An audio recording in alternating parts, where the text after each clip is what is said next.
You're listening to Do This First, a daily personal development podcast that focuses on science-backed, actionable steps towards your best year ever. I'm Santa, your host.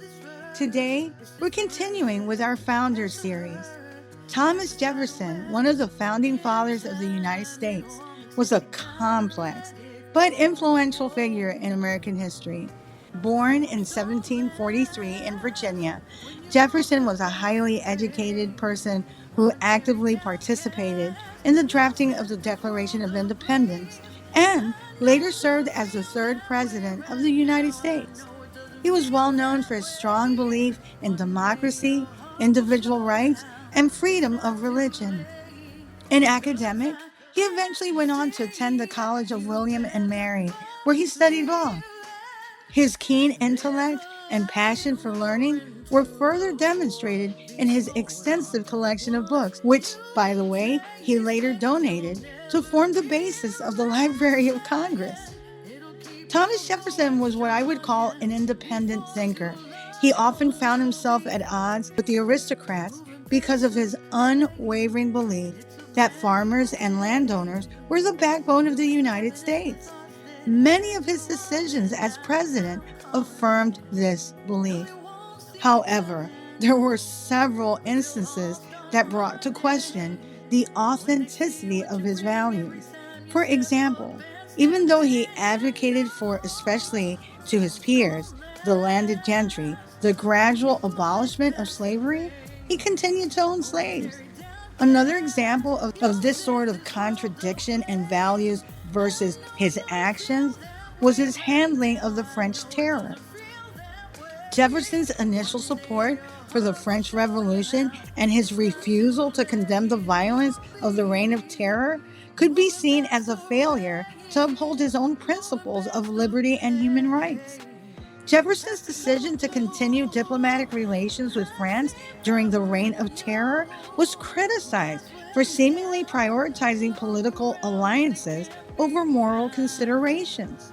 His reluctance to take a strong stand against the violence and instability in France may have undermined America's credibility as a champion of democracy and human rights. Some critics argue that Jefferson's handling of the French Terror demonstrated a lack of leadership and decisiveness in responding to a crisis situation. It is estimated that between 16,000 to 40,000 people were executed during the Reign of Terror in France from 1793 to 1794. The dire situation also led to the embargo of 1807 and economic depression here in the United States. Several historians have pointed to Jefferson's handling of the French Terror as one of his biggest and detrimentally impactful presidential failures. Thomas Jefferson, one can ascertain, acknowledged the failure by stating the following: "My own affections have been deeply wounded by some of the martyrs to this cause, but rather than it should have failed, I would have seen half the earth desolated." There are many things, though, that President Jefferson did actually do well during his leadership that are worth revisiting today. Number one, networking. Thomas Jefferson famously held 2 to 3 weekly dinner parties at his estate. He truly believed in the power of building a network of strong relationships. His general belief was when people know you, then they can trust you. When someone trusts you, they're willing to hear you out and potentially consider your perspective. It becomes more possible to generate consensus when you are not a stranger. Number two, solitude. Thomas Jefferson believed in solitude. He believed it was essential for developing one's own ideas and beliefs. He valued quiet reflection and contemplation as a way to clarify his thoughts and make decisions based on reason rather than emotion. Jefferson believed that solitude allowed for deeper introspection and self-discovery, enabling us to better understand ourselves and our place in the world. This sentiment was further confirmed by this quote: "One travels more usefully when alone because he reflects more." Number three, Track your steps.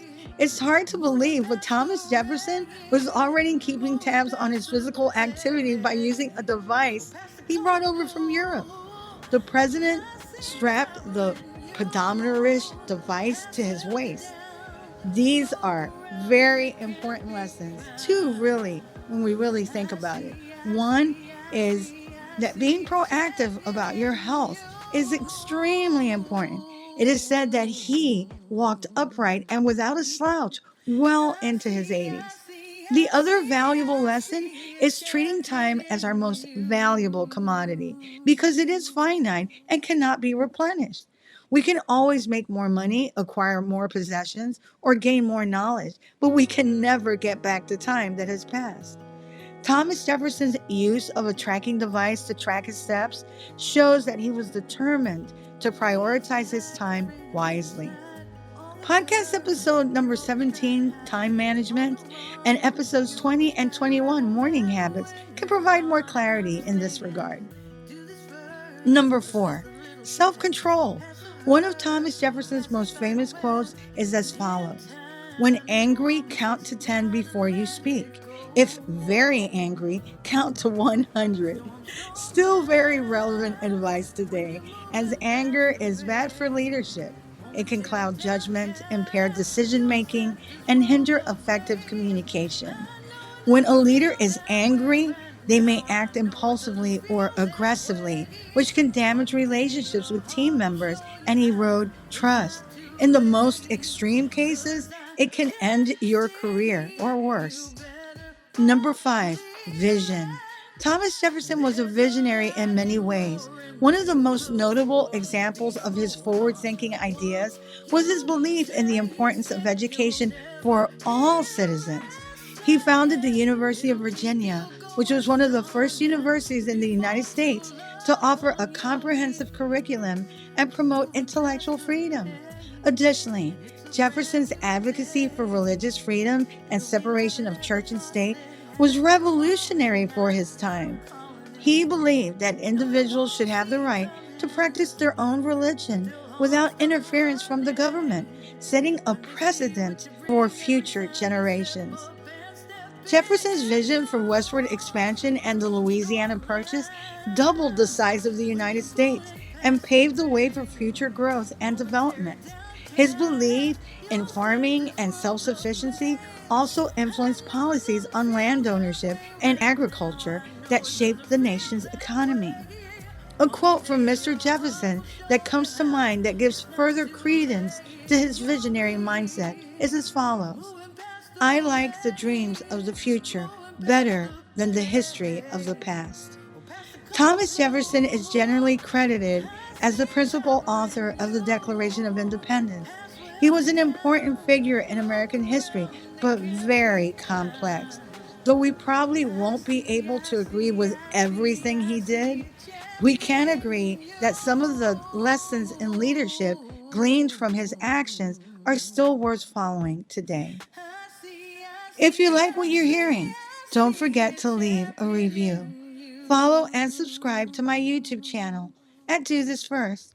You can also read a full transcript of this podcast episode and all 132 podcast episodes and counting on my blog, dothisfirst.life. You can also sign up for my new weekly newsletter, which will help you get your week started on a positive note, and updates on coaching, books, merch, and my public speaking engagements as they become available. Tomorrow, we'll continue with our Founder series with John Adams. Until then. Moving past the red